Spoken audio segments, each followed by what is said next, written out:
स्वागत है आप सभी का हमारे YouTube चैनल पर जिसका नाम है सौरभ क्लासेस। आज मैं आधुनिक भारतीय इतिहास से एक विषय रामकृष्ण मिशन और इसका संक्षिप्त वर्णन लेकर उपस्थित हुआ हूं। तो चलिए शुरू करते हैं। रामकृष्ण मिशन आधुनिक भारतीय इतिहास के महत्वपूर्ण सामाजिक, धार्मिक एवं सांस्कृतिक आंदोलनों में अत्यंत ही महत्वपूर्ण आंदोलनों में एक था, प्रभावपूर्ण आंदोलनों में एक था।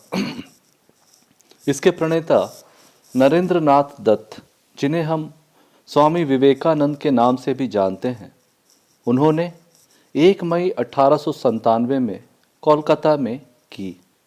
यह मिशन वेदांत दर्शन पर आधारित है। इस मिशन का दूसरों की सेवा और परोपकार को कर्मयोग बताया गया है। रामकृष्ण मिशन की स्थापना की प्रेरणा स्वामी विवेकानंद को अपने गुरु रामकृष्ण परमहंस जी से प्राप्त हुई। रामकृष्ण परमहंस जी का जन्म 20 फरवरी 1834 ईस्वी में बंगाल के हुगली जिले में हुआ था। उनका जीवन असाधारण आध्यात्मिक अनुभवों का जीवन था। बचपन से ही उन्हें विभिन्न भक्ति भावनाओं के प्रति विशेष उत्साह था। वे सदैव समाधि में लीन रहते थे। विभिन्न प्रकार की आध्यात्मिक साधनाओं द्वारा उन्हें ऊंची सिद्धि प्राप्त हुई। रामकृष्ण परमहंस भक्ति को मनुष्य का सर्वोच्च ध्येय मानते थे। उनके मतानुसार ईश्वर साकार भी है और निराकार भी है। उनके विचारों ने हिंदू धर्म में समन्वय तथा आत्मसात की एक नई शक्ति उत्पन्न की। उन्होंने हिंदुओं के बीच बंधनों को तोड़कर सबको मिलाकर सत्य की खोज में लगा दिया। उनकी शिक्षाओं से हिंदू धर्म में एक नया उत्साह आया और एकता की भावना भी बढ़ी।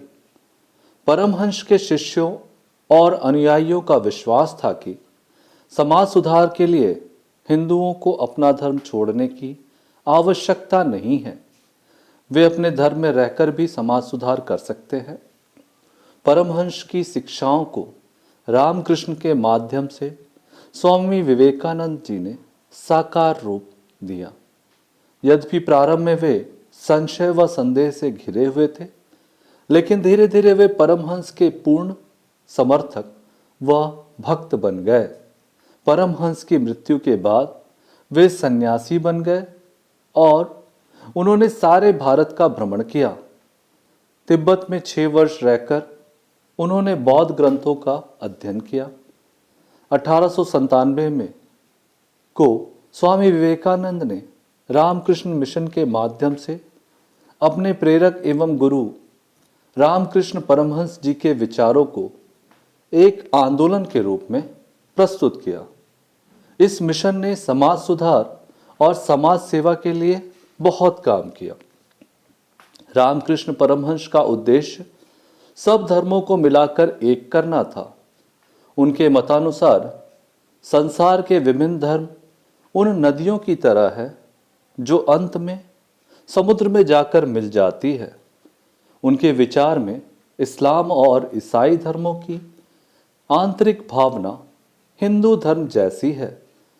परमहंस के आध्यात्मिक उदारवाद ने हिंदुओं के सामने मनुष्य मात्र की आध्यात्मिक एकता का नया दृश्य प्रस्तुत किया।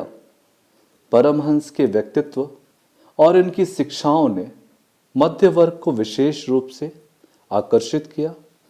अनेक लोग उनसे प्रभावित होकर उनके प्रवचनों को सुनने आते थे। स्वामी विवेकानंद जी ने परमहंस जी के आदर्शों एवं विचारों को शिकागो में आयोजित विश्व धर्म सम्मेलन में प्रस्तुत किया, जिसको सुनकर अमेरिका के श्रोतागण मंत्रमुग्ध हो गए थे। अमेरिका में उन्होंने वेदांत समाज की भी नींव रखी। विवेकानंद जी ने रामकृष्ण मिशन के माध्यम से धर्म जाति की संकीर्णताओं को दूर करने के साथ साथ समाज को विभिन्न अस्पृश्य भावनाओं, सामाजिक मतभेदों पश्चिमी अंधानुकरण आदि विचारों से भी समाज को जागरूक किया और धार्मिक एवं सामाजिक चेतना के विकास में सराहनीय भूमिका निभाई। विवेकानंद ने समाज सेवा को सच्ची सेवा घोषित की और रामकृष्ण मिशन के माध्यम से दरिद्रता, अशिक्षा, रूढ़िवाद और अंधविश्वास आदि को दूर करने की चेष्टा की। उन्होंने छुआछूत और जाति व्यवस्था की भी निंदा की।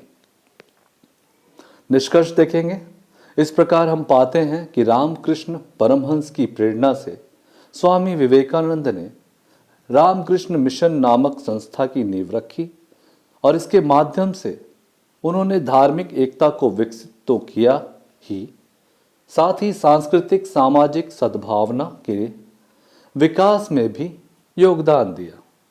रामकृष्ण मिशन ने अनेक लोकोपकारी कार्यों को भी संचालित किया। उनके द्वारा अनेक औषधालय और चिकित्सालयों की भी स्थापना की गई।